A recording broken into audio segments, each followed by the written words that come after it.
Hello everyone.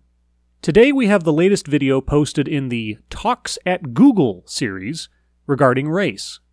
Now, though this is apparently the fourth event in their series, it's only the second video of such that Google has posted as of this recording. What's interesting about this entry compared to the last is that, rather than a panel, it involves only one speaker. Van Jones is a former official in the Obama administration and a somewhat controversial figure in his own right during those years. He is otherwise known for his activist work, several nonprofits he has co-founded, and of late as a contributor to CNN. He entered the media spotlight again recently during CNN's election night coverage, but we'll get to that shortly. Having watched our subject video once already, I have to say that I find Mr. Jones's points very interesting. On the one hand, he says some things that, in the broad strokes, I would tend to agree with wholeheartedly. However, in almost the same breath, he goes on to entirely contradict himself, or, more entertainingly, commit the same ideological sins he criticizes others of having committed. I'm only going to cover the first half of the talk, but I recommend watching the rest of it on your own. For those of you that choose to, I'm going to give you a homework assignment later in this video. That said, let's take a look. We're trying to get more engagement and more understanding and really be open about these issues so we can sort of maybe disrupt racism a little bit. Disrupting racism by focusing on and categorizing people by race.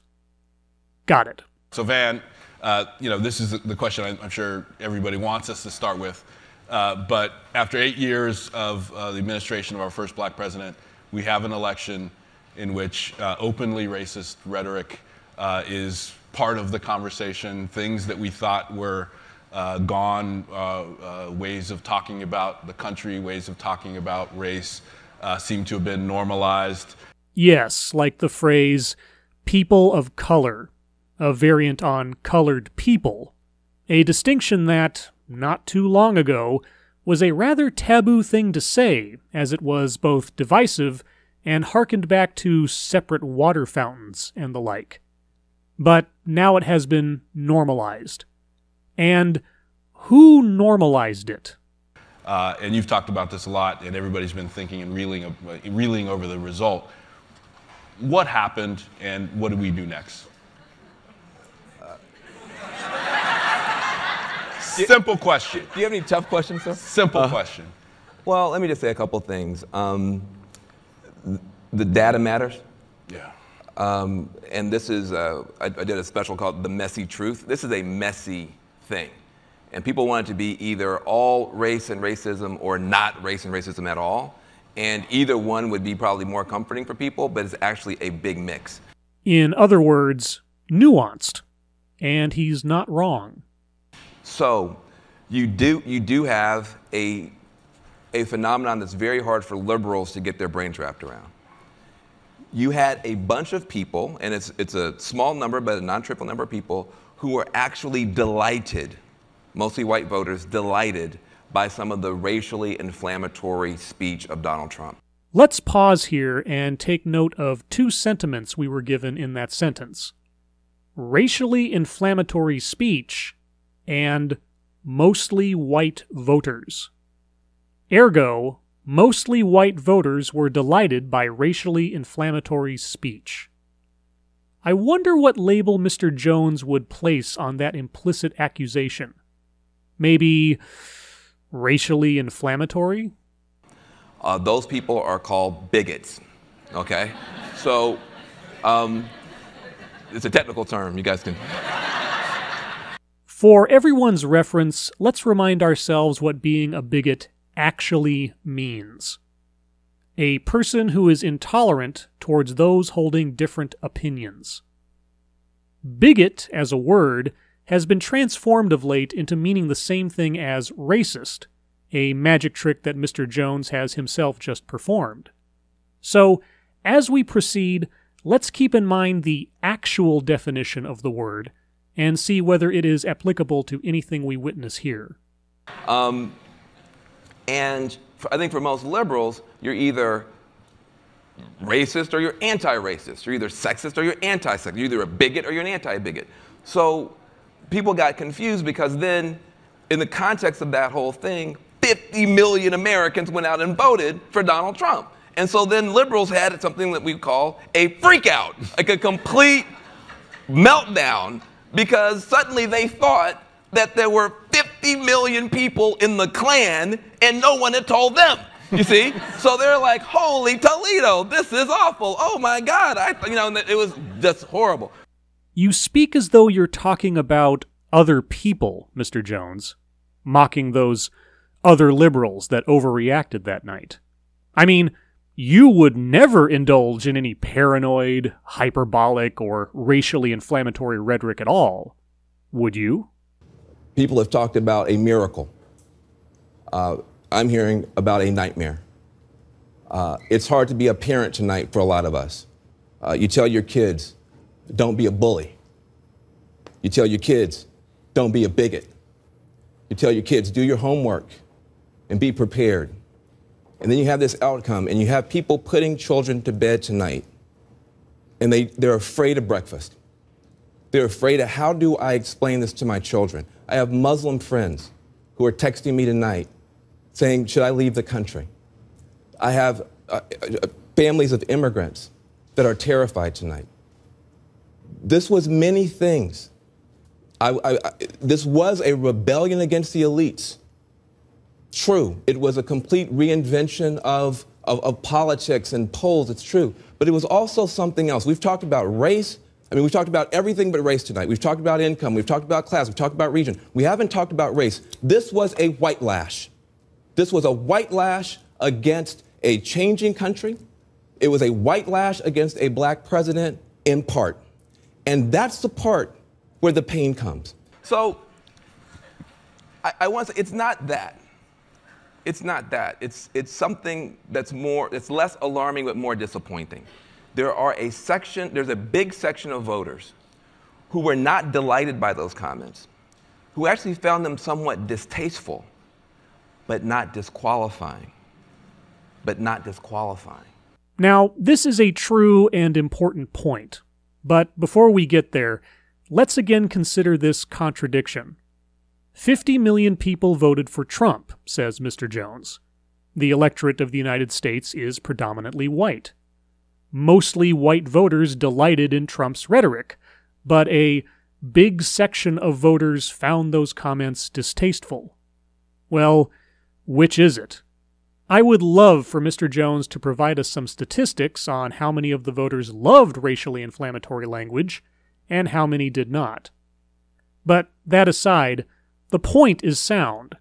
Just because Trump said ridiculous things does not inherently mean people voted for him because they agree with the ridiculous things that he said. Though you'd be hard-pressed to think Mr. Jones believes that, based on what he has said in the past and is saying here. Let's continue. And I think that is where the country is, that you have people for whom they wouldn't say that stuff. They certainly wouldn't say it publicly. They wouldn't be proud if their kids said it, but it's not disqualifying. I went and talked to those voters. I went to Ohio. I went to the bluest county in Ohio that had been blue since '72 and flipped to Trump.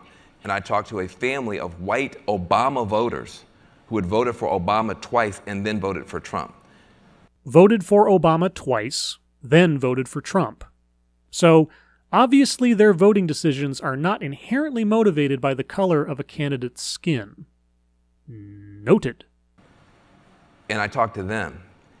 And what came through very clearly was this election was decided by about 79,000 people like them in 3 states.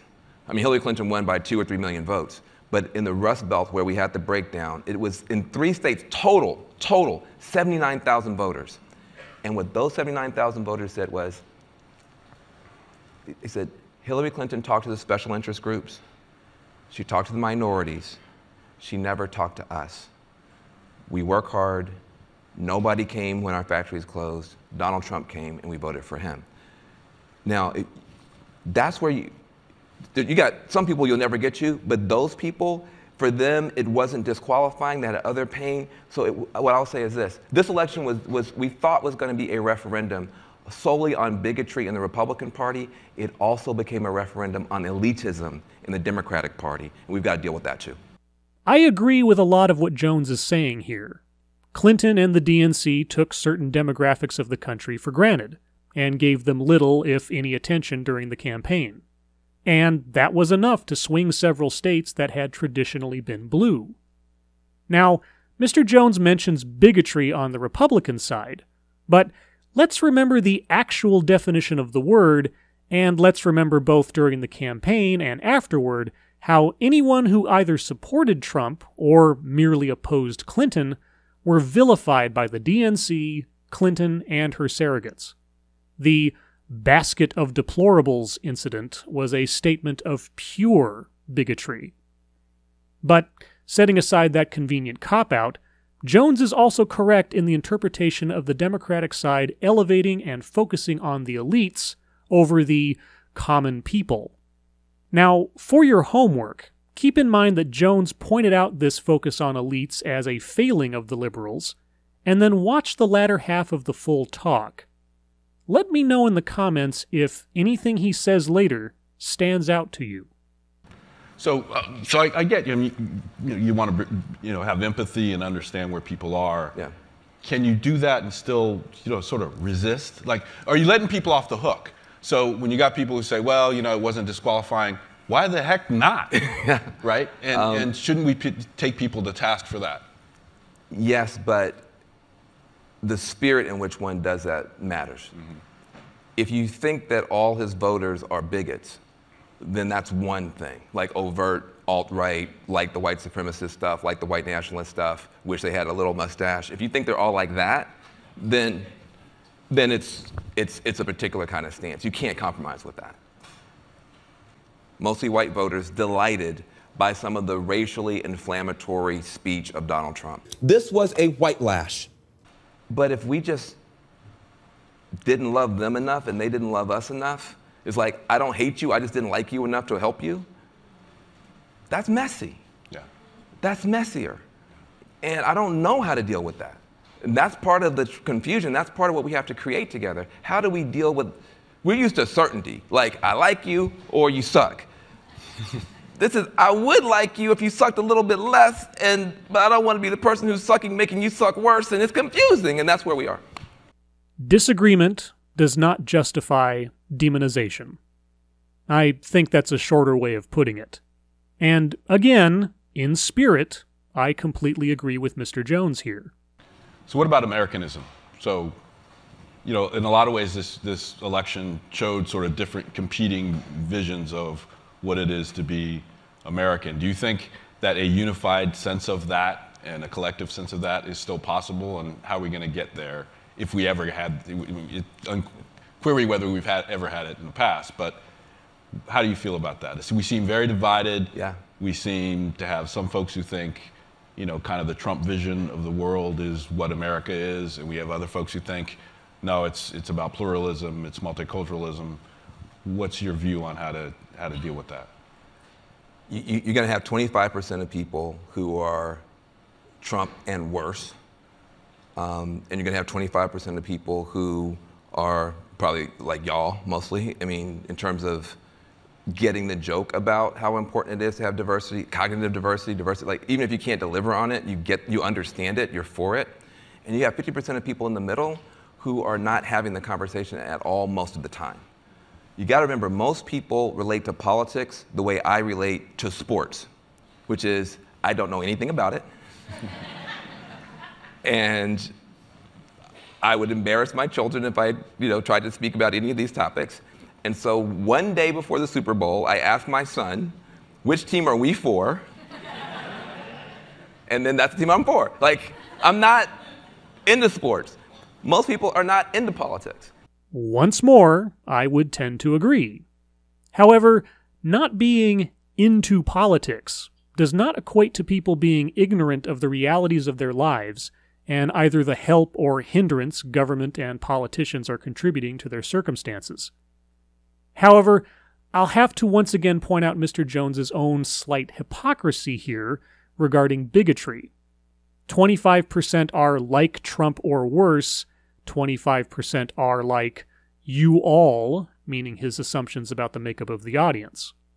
Several times he has used the term messy to describe what is going on, yet he still promotes this divide between correct and incorrect opinions. And so these issues, which for us, we struggle, we think about all the time, this is all, and so it becomes tribal. Here's what I think.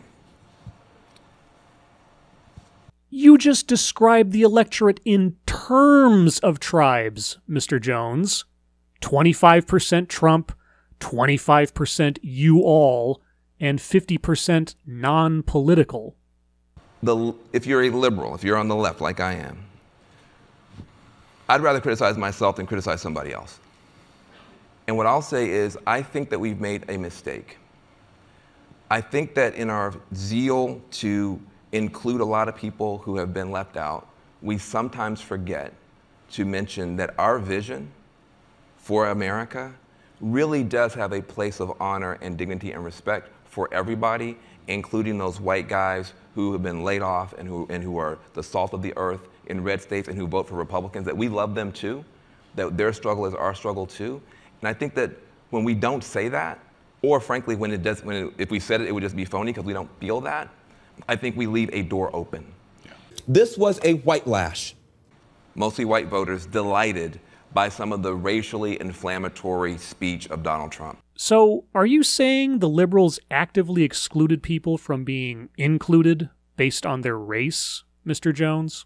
And so what I fundamentally think is that the pluralist vision, we have to get even more pluralist on it. Mm-hmm. We have to include more people on it.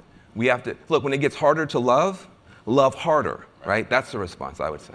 When it gets harder to love harder. Well, I know that when I fall out of love with someone, the solution is to conjure feelings I don't feel just to make things seem better than they are. That kind of insincerity is a true cure. I have no idea what he's talking about. Yeah, you've been working on the Love Army, right? Yes. So talk about that a little bit. Yeah, well, I offended some people, which never happens when I talk. So, but there's a truth to this, even though it may sting a little bit. In talking about the alt-right, which is just a kind of a rebranding for horrible, racist, bigoted people who should just be ashamed of themselves, but now they call themselves the alt-right. In talking about them, I said, they built a little hate army, and they took over our government. And we need to build a massive love army and take it back. So the alt-right controls our government. What were you saying earlier about freaking out about 50 million voters all being part of the KKK? How are you not fear-mongering here?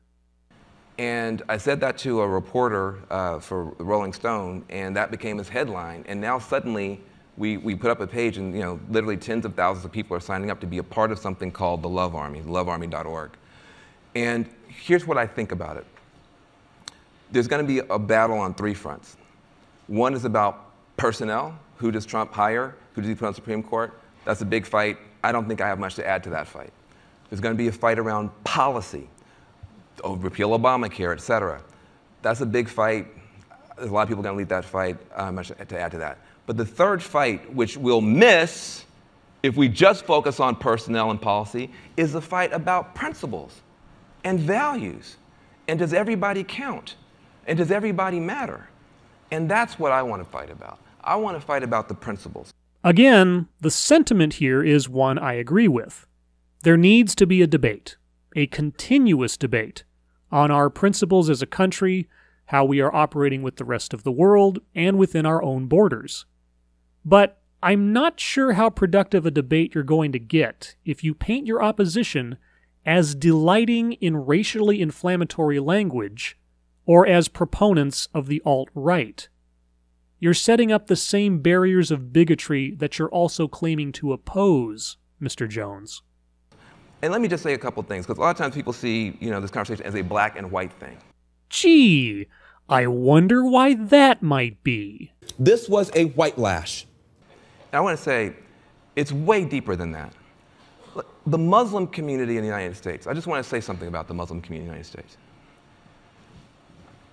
if a Muslim family moved next door to you, you would be the happiest person in the world because the chances of your children getting in trouble just went way down. Way down. Wait, what? Muslims prevent your children from getting into trouble? Huh? The Muslim community in the United States is unreal. They have the highest education attainment for women in the country. They are entrepreneurial.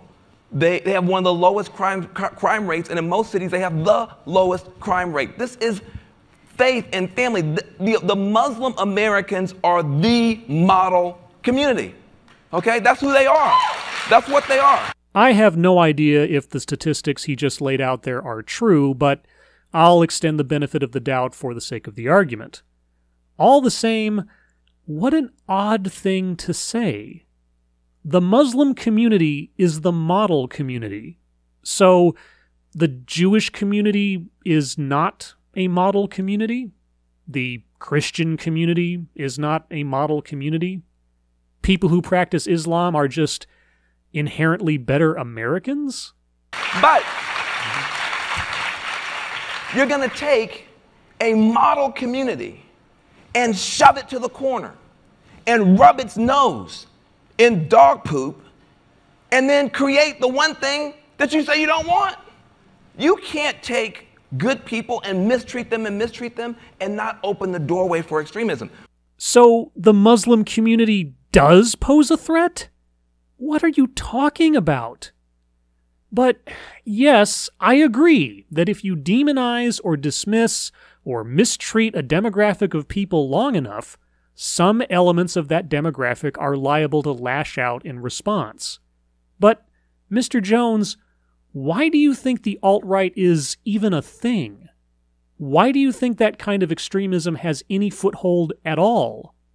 If you passively demonize people for long enough, just for being what they are, what do you imagine will happen? You can't take good people and mistreat them and not open the doorway for extremism. In our country, we have, if a typical Muslim family is the family that most people want. It's a family that, frankly, Donald Trump wishes he had. It's a family that's based on, I'm not trying to be rude, but we're not dealing with reality. I am becoming more and more convinced of that the longer I hear you speak, Mr. Jones. And that's going to wrap it up. As I said, give the remainder of the talk a look if you have a chance, and let me know what you think in the comments. I'm curious to know your thoughts. As always, thank you for watching.